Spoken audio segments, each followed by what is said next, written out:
Hi hello ನಮಸ್ಕಾರ. Speed news ವಿಶೇಷ ಕಾರ್ಯಕ್ರಮಕ್ಕೆ ಸ್ವಾಗತ. ನಾನು ಸುನಂದ ಅನ್ಸೂಯ. ದರ್ಶನ್ ಅವರ ಕೇಸ್ನಲ್ಲಿ ಇರುವಂತಹ ಸತ್ಯಾಂಶ ಏನಿದೆ, ಆ ಸತ್ಯಾಂಶ ಏನಾದರೂ ಆಚೆ ಬಂದರೆ ಆಮೇಲೆ ಪೊಲೀಸರೇ ಆರೋಪಿಗಳಾಗ್ತಾರೆ.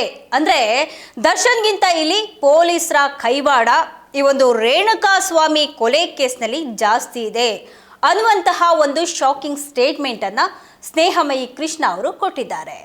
ಹಾಗಾದರೆ ಸ್ನೇಹಮಯಿ ಕೃಷ್ಣ ಅವರು ಏನು ಹೇಳಿದ್ದಾರೆ ಅಂತ ನೋಡೋದಾದರೆ, ಇನ್ನು ರೇಣುಕಾಸ್ವಾಮಿ ಕೊಲೆ ಪ್ರಕರಣ ಇಡೀ ಕರ್ನಾಟಕ ಅಲ್ಲ, ಇಡೀ ದೇಶವನ್ನೇ ಬೆಚ್ಚಿ ಬೀಳಿಸಿದೆ. ಈ ಕೇಸ್ನಲ್ಲಿ ಸ್ಯಾಂಡಲ್ವುಡ್ನಲ್ಲಿ ಸ್ಟಾರ್ ನಟನಾಗಿ ಮೆರಿತಾ ಇದ್ದಂತಹ ಚಾಲೆಂಜಿಂಗ್ ಸ್ಟಾರ್ ದರ್ಶನ್ ಕೊಲೆ ಆರೋಪವನ್ನು ಹೊತ್ತು ಈಗ ಜೈಲಿನಲ್ಲಿದ್ದಾರೆ. ಹಾಗೆ ದಿನೇ ದಿನೇ ಈ ಕೇಸ್ ಕೂಡ ಒಂದು ಹೊಸ ತಿರುವುಗಳನ್ನು ಪಡೆದುಕೊಳ್ತಾ ಇದೆ. ಪಬ್ಲಿಕ್, ಅದರಲ್ಲೂ ಒಂದು ದರ್ಶನ್ ಫ್ಯಾನ್ಸ್ ಏನಿದ್ದಾರೆ, ಆ ದರ್ಶನ್ ಫ್ಯಾನ್ಸ್ ಈ ಕೇಸ್ನ ತನಿಖೆ ಬಗ್ಗೆ ತುಂಬ ತಲೆ ಕೆಡಿಸ್ಕೊಳ್ತಾ ಇದ್ದಾರೆ. ಇದ್ರ ಮಧ್ಯೆ ಈ ತನಿಖೆಯ ದಿಕ್ಕನ್ನೇ ಬದಲಾಯಿಸುವಂತಹ ಒಂದು ಆಘಾತಕಾರಿ ಹೇಳಿಕೆಯೊಂದು ಈಗ ಹೊರಬಿದ್ದಿದೆ. ಅದು ಏನಪ್ಪ ಅಂದರೆ, ಸೋಷಿಯಲ್ ವರ್ಕರ್ ಸ್ನೇಹಮಯಿ ಕೃಷ್ಣ ಅವರು ದರ್ಶನ್ ಪ್ರಕರಣದ ತನಿಖೆ ಕುರಿತು ಈಗ ಒಂದು ದೊಡ್ಡ ಬಾಂಬನ್ನು ಹಾಕಿದ್ದಾರೆ. ಪೊಲೀಸರು ಈ ಪ್ರಕರಣದಲ್ಲಿ ನ್ಯಾಯಸಮ್ಮತವಾಗಿ ತನಿಖೆಯನ್ನು ನಡೆಸ್ತಾ ಇಲ್ಲ ಅನ್ನೋದು ಅವರ ಒಂದು ಗಂಭೀರವಾದಂತಹ ಆರೋಪ. ಅಂದರೆ ಅವರು ಸ್ನೇಹಮಯಿ ಕೃಷ್ಣ ಅವರ ಪ್ರಕಾರ ರೇಣುಕಾಸ್ವಾಮಿ ಕೊಲೆಯ ಹಿಂದಿನ ಅಸಲಿ ಸತ್ಯಾಂಶ ಏನಾದರೂ ಹೊರ ಬಂದರೆ ತನಿಖೆ ನಡೆಸ್ತಾ ಇರುವಂತಹ ಪೊಲೀಸ್ ಅಧಿಕಾರಿಗಳೇ ಈ ಕೇಸ್ನಲ್ಲಿ ಆರೋಪಿಗಳಾಗಿ ನಿಲ್ಲಬೇಕಾಗತ್ತೆ. ಈ ಹೇಳಿಕೆ ಏನಿದೆ, ಈ ಹೇಳಿಕೆ ಪೊಲೀಸ್ ಇಲಾಖೆಯ ಒಂದು ಕಾರ್ಯವೈಖರಿ ಬಗ್ಗೆ, ಯಾವ ರೀತಿಯಾದಂತಹ ಒಂದು ಪೊಲೀಸ್ ಇಲಾಖೆ ಕೆಲಸವನ್ನು ಮಾಡ್ತಾ ಇದೆ ಅನ್ನುವಂತಹ ಬಗ್ಗೆ ಒಂದು ದೊಡ್ಡ ಪ್ರಶ್ನಾರ್ಥಕ ಚಿಹ್ನೆಯನ್ನು ಹುಟ್ಟು ಹಾಕ್ತಾ ಇದೆ. ಸಾಮಾನ್ಯ ಜನ ಮಾತ್ರ ತಪ್ಪು ಮಾಡ್ತಾರೆ ಅಂತ ಏನಿಲ್ಲ, ಪೊಲೀಸರು ಕೂಡ ಮನುಷ್ಯರೇ ಅಲ್ವಾ. ಅದರಲ್ಲೂ ಒಳ್ಳೆ ಪೊಲೀಸರು ಇರ್ತಾರೆ, ಖತರ್ನಾಕ್ ಪೊಲೀಸರು ಕೂಡ ಇರ್ತಾರೆ. ಅದೇ ರೀತಿ ಈ ಕೇಸ್ನಲ್ಲಿ ಒಂದು ದೊಡ್ಡ ಮಟ್ಟದಲ್ಲೇ ಸಂಚು ನಡೀತಾ ಇದೆ. ಸತ್ಯಾಂಶವನ್ನು ಮುಚ್ಚಿಟ್ಟು ದರ್ಶನ್ ತಲೆಗೆ ಕಟ್ಟೋದಕ್ಕೆ ಅಂತ ಸತತವಾಗಿ ಪ್ರಯತ್ನ ನಡೀತಾ ಇದೆ ಅನ್ನೋದು ಒಂದು ಮಾತು, ಪ್ರತಿಯೊಬ್ಬ ಅಭಿಮಾನಿಯ ಮನದಾಳದ ಮಾತು ಕೂಡ ಹೌದು. ನಿಜವಾದಂತಹ ಅಪರಾಧಿಗಳು ಯಾರ್ಯಾರಿದ್ದಾರೆ, ಅವರನ್ನು ರಕ್ಷಿಸೋದ್ರಲ್ಲಿ ಪೊಲೀಸರು ಶಾಮೀಲಾಗಿದ್ದಾರೆ ಅನ್ನೋದು ಸ್ನೇಹಮಯಿ ಕೃಷ್ಣ ಅವರ ಆರೋಪ. ಜೊತೆಗೆ ಸಾಕ್ಷ್ಯನಾಶ ಮಾಡುವಂತಹ ಮೂಲಕ, ಹಾಗೆ ತನಿಖೆಯನ್ನು ತಪ್ಪು ದಾರಿಗೆ ಎಳೆಯುವಂತಹ ಮೂಲಕ ಪ್ರಭಾವಿ ವ್ಯಕ್ತಿಗಳನ್ನು ರಕ್ಷಣೆ ಮಾಡುವಂತಹ ಕೆಲಸವನ್ನು ಪೊಲೀಸರು ಇಲ್ಲಿ ಮಾಡ್ತಾ ಇದ್ದಾರೆ ಅನ್ನುವಂತಹ ವಾದ ಕೂಡ ಅವರದ್ದು.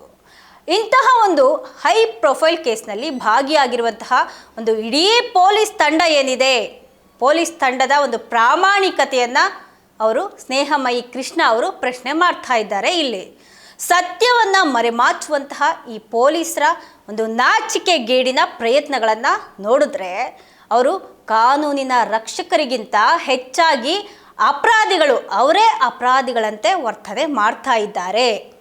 ಇನ್ನು ಈಗೇನು ದರ್ಶನ್ ವಿಷಯದಲ್ಲಿ ಪಬ್ಲಿಕ್ ಒಂದು ಮುಂದಿಡ್ತಾ ಇರುವಂತಹ ಸ್ಟೋರಿ ಇದೆಯಲ್ಲ, ಈಗೆಲ್ಲ ನೋಡ್ತಾ ಇರುವಂತಹ ಸ್ಟೋರಿ ದರ್ಶನ್ ವಿಷಯದಲ್ಲಿ, ರೇಣುಕಾಸ್ವಾಮಿ ಕೊಲೆ ಒಂದು ಕೇಸ್ನಲ್ಲಿ ಏನಿದೆ ಈ ಒಂದು ಸ್ಟೋರಿ, ಅದು ಕೇವಲ ಕಟ್ಟುಕತೆ. ಅಂದರೆ ಇದೊಂದು ಪೊಲೀಸರ ಕಟ್ಟುಕತೆ. ಈಗ ಮೀಡಿಯಾಗಳಲ್ಲಿ ನೋಡ್ತಾ ಇರೋದು, ಯಾರ್ಯಾರು ಈ ಕತೆ ಹೇಳ್ತಾ ಇರೋದು, ದರ್ಶನ್ದು ಪ್ರದೋಷ್ ಬಂದು ಅಲ್ಲಿ ಮಾಫಿ ಸಾಕ್ಷಿ ಹೇಳ್ತೀನಿ ಅಂತ ಹೇಳ್ತಿರೋದು, ಇದೆಲ್ಲ ಒಂದು ಕಟ್ಟುಕತೆ ಅಂತೆ.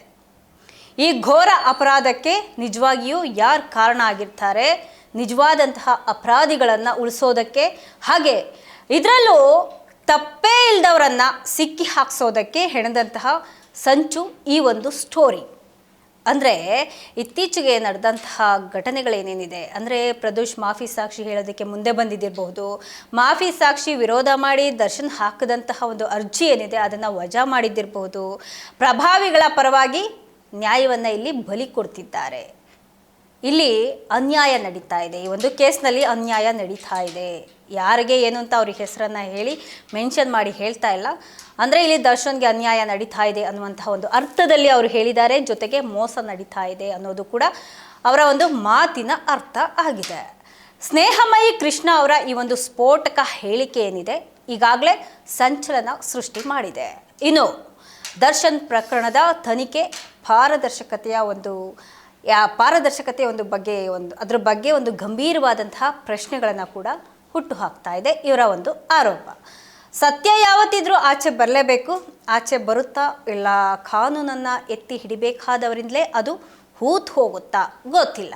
ಇದು ಜನಸಾಮಾನ್ಯ ಕೂಡ ಕೆಲವೊಬ್ಬ ಜನಸಾಮಾನ್ಯ, ಅದರಲ್ಲೂ ದರ್ಶನ್ ಅವರ ಅಭಿಮಾನಿಗಳು ತಲೆ ಕೂಡ ಅವರ ಅಭಿಮಾನಿಗಳೇನಿದ್ದಾರೆ ಅವ್ರ ತಲೆ ಕೂಡ ಕೆಡಿಸ್ತಾ ಇದೆ ಈ ಒಂದು ಆರೋಪ. ಈ ಗಂಭೀರವಾದಂತಹ ಆರೋಪಗಳಿಗೆ ಪೊಲೀಸರು ಹಾಗೆ ಅಧಿಕಾರಿಗಳು ಮುಂದಿನ ದಿನಗಳಲ್ಲಿ ಯಾವ ರೀತಿಯಾಗಿ ಪ್ರತಿಕ್ರಿಯೆಯನ್ನು ಕೊಡ್ತಾರೆ ಅನ್ನೋದನ್ನು ಕಾದು ನೋಡಬೇಕಾಗಿದೆ. ಇದಾಗಿತ್ತು ಇವತ್ತಿನ ವಿಶೇಷ. ನಿರಂತರ ಸುದ್ದಿಗಾಗಿ ನೋಡ್ತಾ ಇರಿ ಸ್ಪೀಡ್ ನ್ಯೂಸ್ ಕನ್ನಡ. ಸುದ್ದಿ ನಿಮ್ಮದು, ವೇಗ ನಮ್ಮದು.